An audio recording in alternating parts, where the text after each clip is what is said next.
O misterioso desaparecimento de Gary Matias.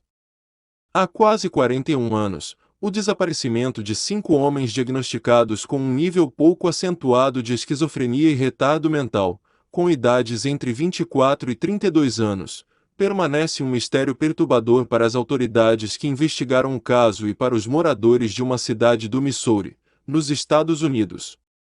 Sobretudo, a fatia mais intrigante que embala a história vem de duas constantes perguntas: onde está Gary Matias e o que aconteceu naquela noite de fevereiro de 1978?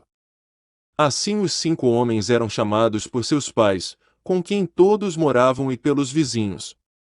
Eles se tornaram inseparáveis desde o momento em que se conheceram na HTV Projects, uma antiga associação que ajudava pessoas com problemas mentais. A amizade era tão intensa que dificilmente um era encontrado sem estar na companhia do outro. Com 32 anos, Ted Weir era um ex-zelador e também o mais velho do grupo. Conhecido por adorar fazer amigos, se afeiçoara muito pelo membro mais novo entre eles, Jack Waite. Porém, Ted tinha uma deficiência em seu bom senso básico.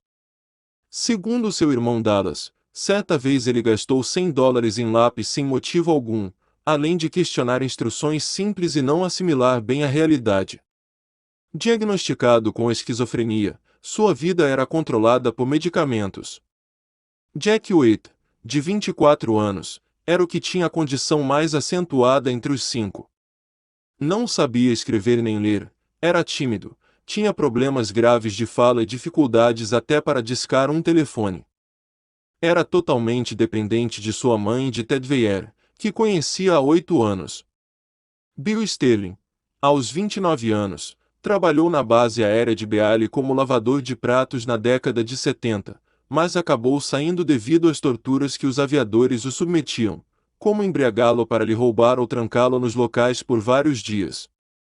Na noite de seu desaparecimento, Bill deixou a sua casa com $15 no bolso e mapas da Califórnia, de Sacramento, de Stockton e de São Francisco.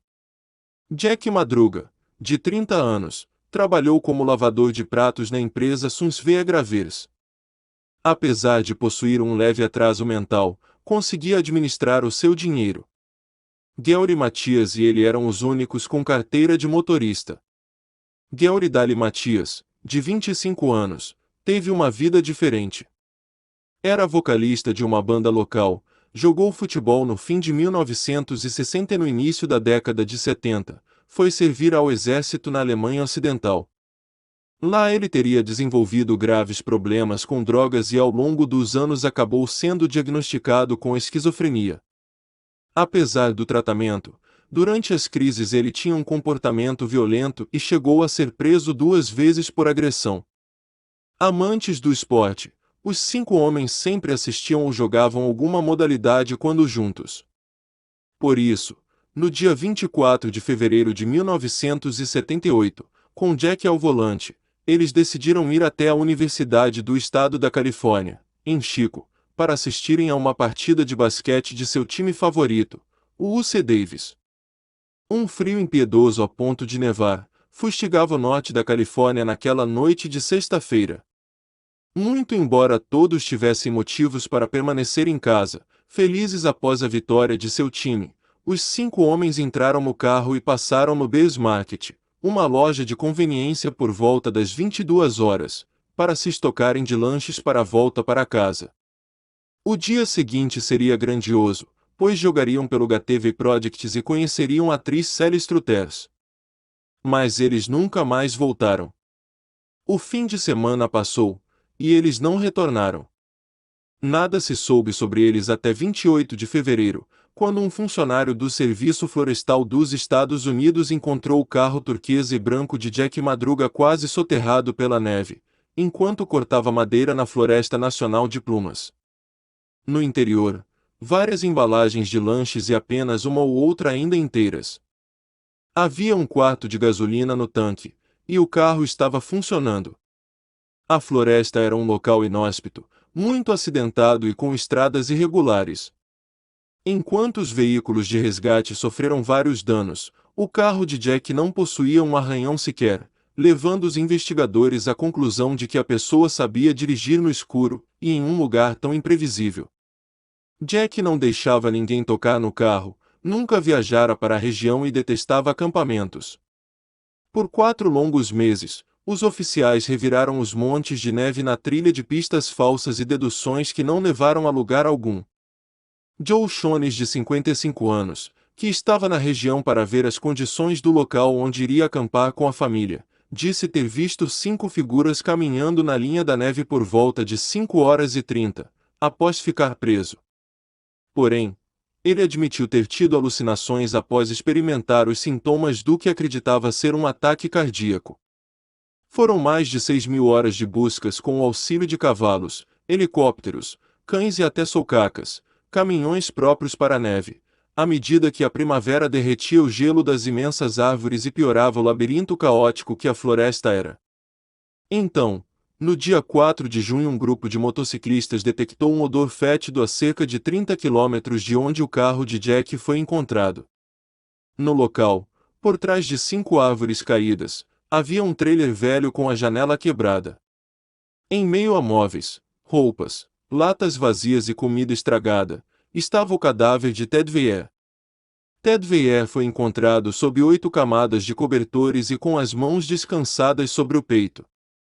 Através do crescimento da barba, a perícia forense concluiu que ele sobreviveu entre 6 e 13 semanas depois de desaparecer. Ainda assim, só havia 30 latas de comida esvaziadas e um armário cheio que daria para os 5 homens se alimentarem durante um ano pelo menos. Existia um tanque de propano intocado que poderia ter fornecido gás e calor. Os sapatos de Gary estavam no trailer e os de Ted, feitos de couro, haviam desaparecido, levando todos a acreditarem que o homem estivera no trailer e trocara de sapatos com outro. Jack Madruga e Bill Stelling foram encontrados 2 dias depois a 13 quilômetros do carro. Nada restara de Bill, apenas ossos espalhados pelo chão da floresta, enquanto o cadáver de Jack havia sido dilacerado por animais. O legista identificou a causa da morte de Jack como hipotermia, mas não conseguiu determinar a de Bill. No dia 8 de junho, as buscas por Gary Matias foram encerradas. Os investigadores não conseguiam encontrar respostas para o motivo da morte dos homens, quando eles contavam com tudo para terem sobrevivido. Os amigos que Gary tinha na pequena cidade de Forbeston, que ficava ao sul depois da floresta, haviam se mudado há anos. O que os levou até a estrada da montanha? E por que deixaram o carro em vez de voltarem pela estrada direta exatamente como Joe Shones fez? Continuar na mesma direção não é algo que se faz quando se acredita estar perdido. Como encontraram o trailer? Além do edema pulmonar, o que era aquele veneno no sangue de Ted? Afinal, Gary Matias estava vivo ou morto? Teria ele sofrido um surto psicótico no meio do nada e os conduzidos para a morte gélida? Para Jack Bishop, que acompanhou as investigações, as perguntas permanecem, assim como sua convicção de que os rapazes não foram para a floresta por acaso. Eles foram forçados ou manipulados, afirmou o oficial aposentado. E quando questionado sobre o paradeiro de Gary Matias, pontuou, talvez ele não tenha nada a ver com isso. Nunca saberemos. Mas eu acho que ele tem.